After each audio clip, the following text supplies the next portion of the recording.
Hello everyone, আমি সুস্মিতা। আজকে একটি নতুন ব্লগে সবাইকে অনেক অনেক স্বাগত। হচ্ছে থার্ড ডে অফ ওসাকা। আজ আমরা যাব ইউএসজে, মানে হচ্ছে ইউনিভার্সাল স্টুডিও অফ জাপান, যেখানে বিভিন্ন রকমের রাইডস রয়েছে। জাপানের সব থেকে বড় ইউনিভার্সাল স্টুডিও। তো আজকে সারাদিনটা আমরা ওখানেই কাটাতে চলেছি। জানি না ভেতরে কেমন কি দেখতে, চলো গিয়ে দেখা হবে। তো সবাইকে গুড মর্নিং। তো আজকের ওয়েদারটা না মোটেও ভালো না, একদম মেঘলা মেঘলা ওয়েদার। কালকে তো হালকা হালকা বৃষ্টিও হয়েছিল, তবে আজকে দেখা যাক। তবে দুপুরের দিক করে হালকা একটু রোদ বেরোবে। তো চলো, আমি তো হাঁপিয়ে আছি কথা বলতে বলতে। তো চলো ওখানে গিয়ে দেখা হবে। ঠান্ডা ওকে ঠান্ডা লাগছে, আমাকে কিন্তু অতটা ঠান্ডা লাগছে না। যেহেতু আমাদের হোটেলটা স্টেশন থেকে অনেকটাই ভেতরে ছিল, ওই জন্য আমরা তাড়াহুড়ো করে একটু হাঁটছিলাম যাতে ট্রেনটা আমরা সময় মতো পেয়ে যাই। আমরা যে জায়গায় থাকি সেটার নাম হচ্ছে ওই সুরুহাসি। সেখান থেকে আমরা প্রথমে ওসাকা যাব, তারপর সেখান থেকে ইউনিভার্সাল স্টুডিও অফ জাপানে যাব। এটি এতটাই পপুলার যে এর জন্য স্পেশাল একটি স্টেশনও হয়েছে। তো আমরা সেখানে নেমে গেলাম। এই যে পৌঁছে গেছি ইউনিভার্সাল স্টুডিও অফ জাপানে। ভেতরে ঢুকেই দেখি এখানে অনেক লোকের সমাগম হয়েছে। আমরা দুজনে ওটাই ভাবছিলাম যে ঠিক মতো আমরা লাইন দিয়ে রাইডসগুলো করতে পারলেই হয়। এখন জানো কটা বাজে? এই 7:45 মতো বাজে। আমরা অনেক সকালেই পৌঁছে গেছি। তো চলো এখন ভেতরে ঢোকা যাক। এখানে রাস্তাঘাট এত পরিষ্কার পরিচ্ছন্ন, তাও এখানে অনবরত এইভাবেই ক্লিন করেই যাচ্ছে। এই যে এইটা হচ্ছে এন্ট্রি পয়েন্ট। তো এখান দিয়ে আমরা এখন ঢুকে যাব ভেতরের দিকে।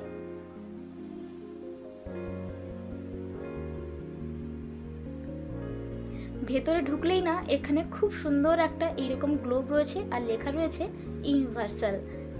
তারপর এই সুন্দর জায়গাটিতে আমরাও বেশ খানিকক্ষণ টাইমটা স্পেন্ড করেছি, ফটো ভিডিও সব কিছু তুলে। এই যে এখন এখানে সিকিউরিটি চেকিং চলছে। তারপর এই বিগ সিকিউরিটি চেকিং করে আমরা এখন ভেতরে চলে এসেছি। ভেতরে ঢুকতেই এত সুন্দর লাগছে সে ভাষায় প্রকাশ করা যাবে না। যেন মনে হচ্ছে অন্য কোনো জগতে আমি চলে এসেছি।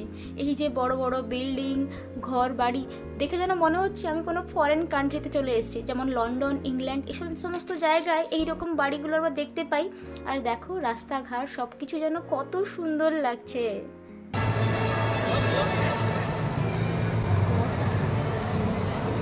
অসম্ভব সুন্দর, ভেতরে জায়গাটা কি সুন্দর। আর এখানে আমার হাজব্যান্ড আমাকে বারবার বলছে টাইম নেই টাইম নেই, তাড়াতাড়ি চলো, না হলে আমরা আজকে কোনো রাইডসই করতে পারবো না, দেরি হয়ে যাবে। অ্যাকচুয়ালি এখানে রাইডসের করতে হলে অনেক লম্বা লাইন দিতে হয়, এটা কিন্তু আমরা শুনেছি, বাট চোখে দেখার পর না একদম অবিশ্বাস্য লাগছে। এই যে প্রথমে আমরা চলে এসেছি হলিউড ড্রিমস। নিউ ইয়র্কে যে হলিউড রয়েছে তার বেস করেই এই থিম পার্ক। আর এই রাইডটা করতে হলে আমাদেরকে প্রায় 80 মিনিটস লাইনে দাঁড়াতে হবে। তো চলো এখন লাইনে দাঁড়ানো যাক।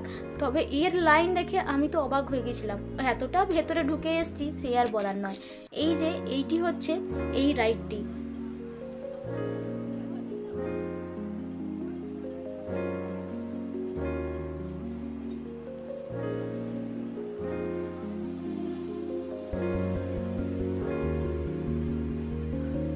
মারাত্মক রাইড ছিল। সে এইভাবে এইভাবে এইভাবে এমন করে নিয়ে যাচ্ছে, রে বাপ রে, যা রাইড। হ্যাঁ করে নেবো আবার, হ্যাঁ দেখে নেবো। অসম্ভব, ওই হলিউড ড্রিম রাইড অসাধারণ ছিল, অসাধারণ। যখন উপর থেকে নিচে নিয়ে যাচ্ছে তখন মনে হচ্ছে এই বুঝে ঢপ করে পড়ে যাবো, কিন্তু পড়বে না, এত সুন্দরভাবে দেওয়া আছে। এবার কি রাইড করবো আমরা?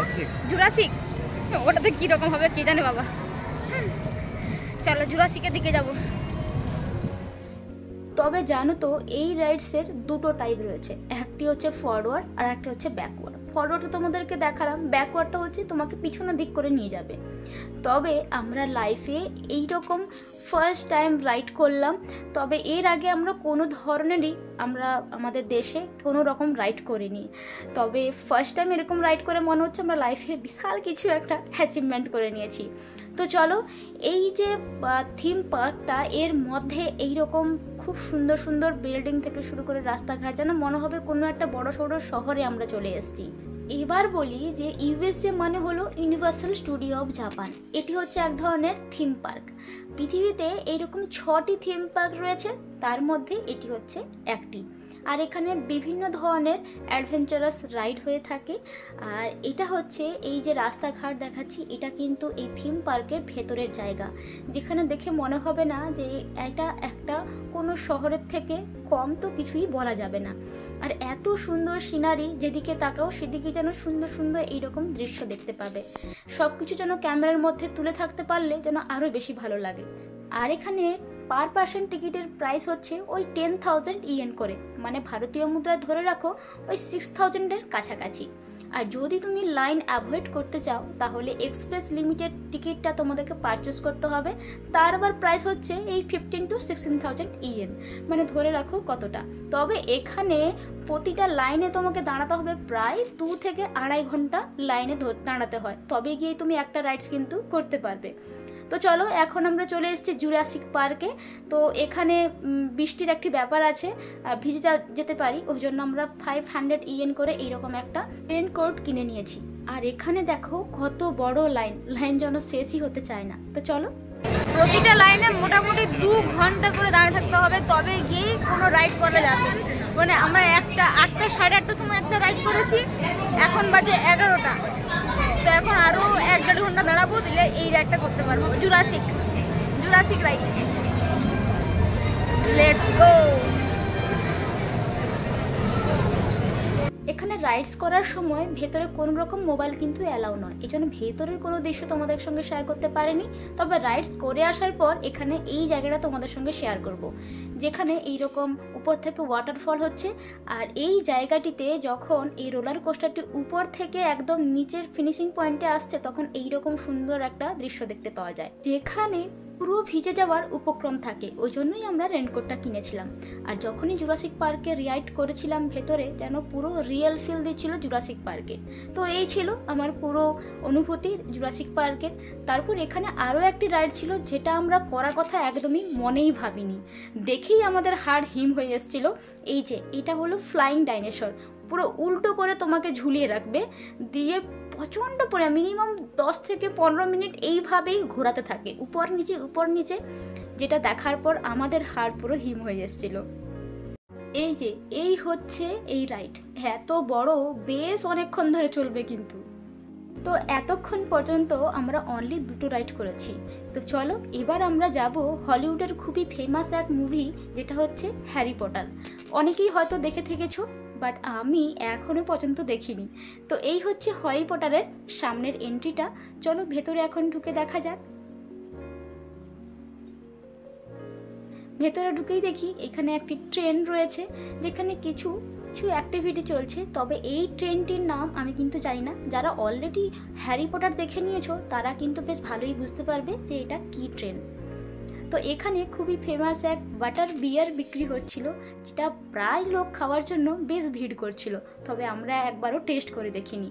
তো এই হচ্ছে এই হ্যারি পটারের পুরো দৃশ্যটা।